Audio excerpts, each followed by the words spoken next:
All right. I'm Mitch, this is my wife Dusty. Buttons, we're the Buttons. And this is our 1999 Ferrari 355 Berlinetta. A buddy of mine, John Lazarek, clay sculpted the entire car on one side and then scanned everything with a 3D scanner and then mirrored the data to the other side. We milled the molds from there, and then that way everything was perfectly symmetrical.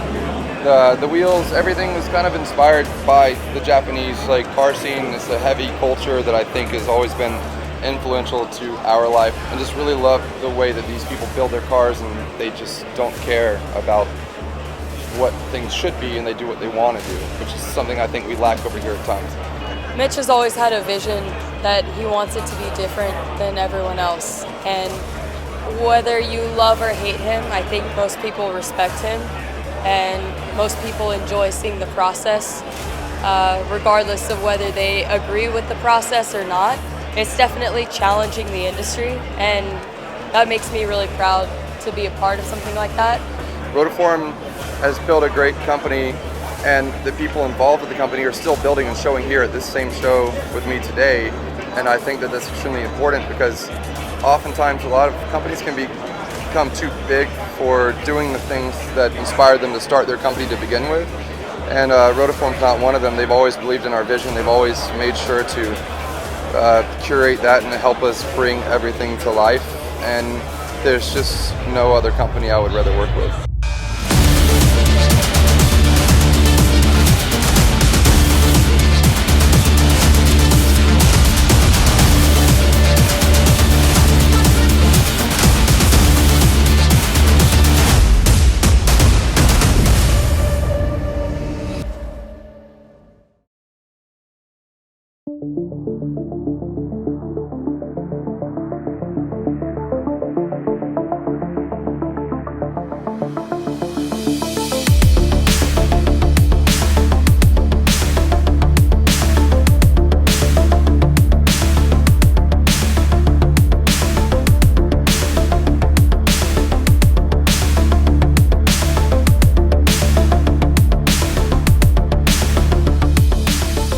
My name is Rotiform, and I'm the owner of this car behind me, the 935X project. I've done a lot of different types of automotive projects, but interestingly, none of them involved building cars or designing cars before. I have a background in racing video games. I worked on Need for Speed for many years, Project Cars Racing Simulator, and I was also the founder of Speed Hunters, the media outlet. And with Speed Hunters, I got to travel the world, go to races all over the world, and be involved in different car cultures all over the world. And I learned a lot doing it, but interestingly, during my time at Speed Hunters, I never actually owned a crazy car. And that started to really irritate me towards the end of my tenure at Speed Hunters. And it was around that time that I was at an event in Sweden, and I saw this car come in on a trailer. And it was this car here. But I kept walking over to look at this car. Next day it had a for sale sign on it, and I freaked out. I thought, damn, I need to have this thing in my life. Now it's worth noting that I grew up racing go-karts and being involved with motorsports, and I'm actually old enough that I saw Porsche 935s race when I was a young boy. I've been obsessed with them ever since. So the opportunity to own a 935 was just incredible for me. Now this car actually has an interesting history. It was built by a famous Swedish Porsche race car builder. He used to build rallycross Porsche race cars, and he wanted an insane street car to have in Sweden. So he built this car in the early 90s, drove it around for a little while, and put it in a barn. And then it was in a barn for almost 20 years. I picked it up 5 years ago in Sweden. Then I moved to the UK, I brought it with me. Then I moved to LA a year ago, brought it with me. Around that time, I joined the race service crew. And we decided, we're going to do something with this. One of the members of Race Service is a painter named Ornamental Conifer. And he does murals, he does paintings, and he also paints cars. And we thought, let's make this an Ornamental Conifer art car. So you can see that it's all hand painted by Ornamental Conifer. So that's one of the main angles for the 935X project, is that it's an art car. Now it's worth noting the original 935s had a 19-inch rear wheel and a 16-inch front wheel, so it had a crazy stagger setup. We've tried to be true to that essence. We've got a 19-inch rear wheel. On the front, we've gone with a 17-inch diameter wheel because we have big brakes in there. And there's some cues on this car which relate to my love of drift culture. And one of those is the different color wheels and the different model wheels, front to rear. I have a long working history with Rotiform. I remember in 2009 coming to Sema and hearing about this brand. Everyone was talking about it, and I had to look. And every time I saw a car with some amazing design wheels, they're always Rotiforms. And I've been a big fan of Rotiform since the beginning. But fundamentally what it comes down to is the design. Every single Rotiform wheel is a work of art. The design is very beautiful. I'm a big fan of design itself, and I think the product is always excellent, has great style. And this car, the 935, is a piece of art, and we wanted to make sure that everything that's on it has great style. So for us, there was only one choice: work with Rotiform, because we have so much respect for them.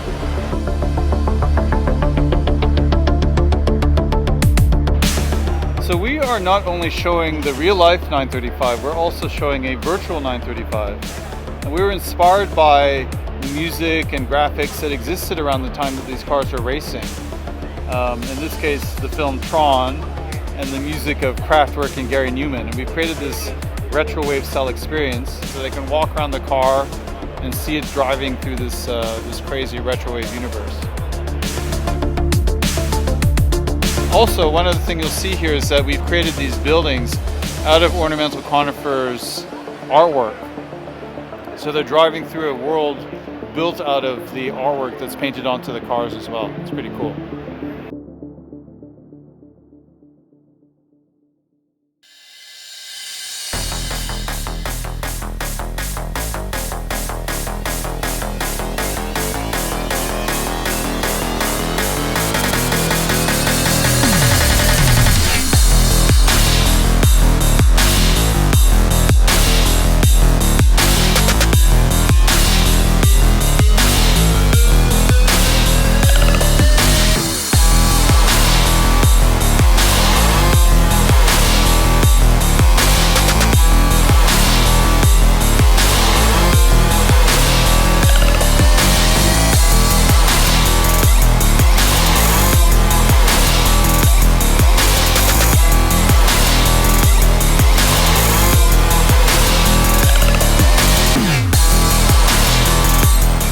Hey, I'm Ross Gredis. I'm Kyle Ray.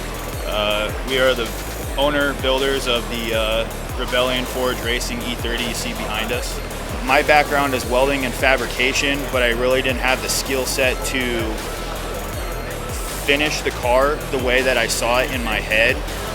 Kyle started working for me about 3 years ago. It brought a really good balance to the business. There was a lot of things that I was really good at.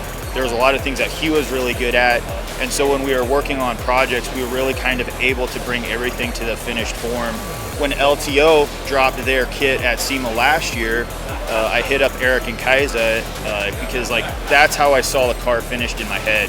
And then March, we were working on the exhaust system that is shooting off the front of the engine, and Eric and Kaiza are like, we need to get our kit on that car and we need to get it to Sema. And so that's how it happened.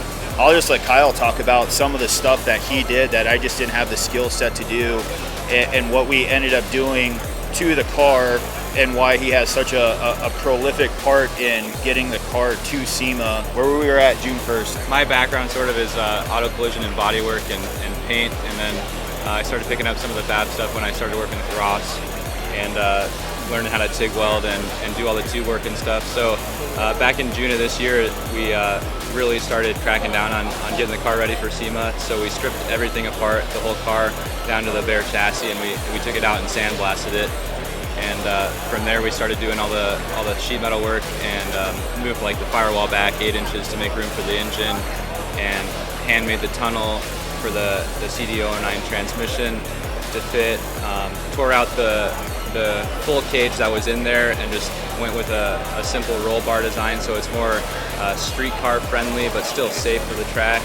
And then we chopped off the rear from the shock towers back and did a tube rear end to match the tube front end. Once it all started coming together, it got really real.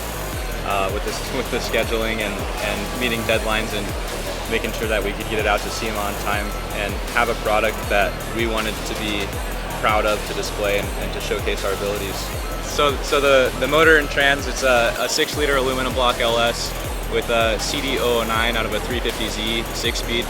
The reason we chose that transmission is just because they're readily available and known to hold decent amount of power without having to crack into them or do anything crazy. It's a stage 3 cam, pretty aggressive, but overall it's a fairly mild LS build. We wanted to keep it simple and easy to work on and make good, cheap power, which is why we chose the LS platform. So we haven't had a chance to dyno it, but it should be around 500 horse. Well, the thing that people think that, you know, there's this weird stigma when cars come to Sema that cars look like this, but they're not functional. The goal with the car was really to just be a track-capable street car, but also show that it can look good and have a high level of fit and finish and bring a lot of class and elegance to the stage. Every aspect, when we say we've touched every inch of the car, I mean, custom rear suspension, custom front suspension, everything was set to run this car on the track. And so while Kyle did a phenomenal job of making it look really pretty back here on the stand, it's also going to look really pretty ripping around your local racetrack. So the reason we chose Rotiform wheels is because we had an insane idea and they were one of the only companies crazy enough to try it with us.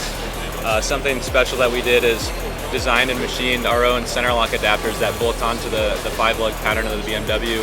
Going with the WGR M1, obviously it's the motorsport line, which we thought was really cool, but one of the main goals behind the build was to really try to stay period correct. And so when you kind of look through the catalog of what Rotiform offer, like this wheel just stood out. Like it fit.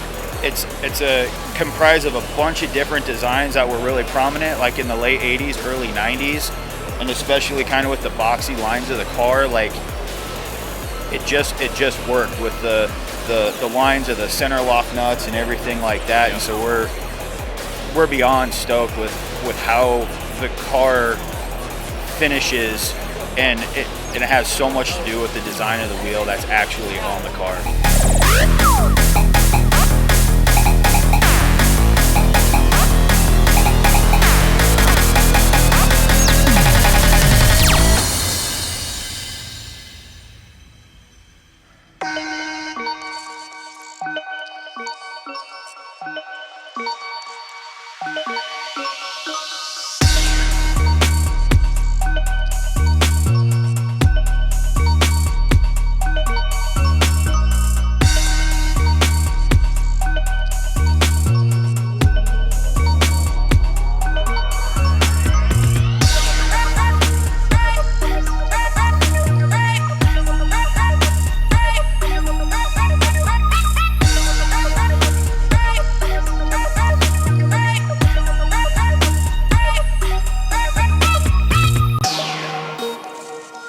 Hey guys, my name is Chris Petruccio. I also go by Crispy online. I just got finished filling up the Worthouse guys, rip it up at the Hoonigan booth outside. So, as you can tell, I have a little bit of rubber all over. So shout out to the Worthouse guys for doing this. But we're here at SEMA 2019, and I have my 2005 Subaru Legacy GT Limited Wagon here in the Toyo Tires Tread Pass.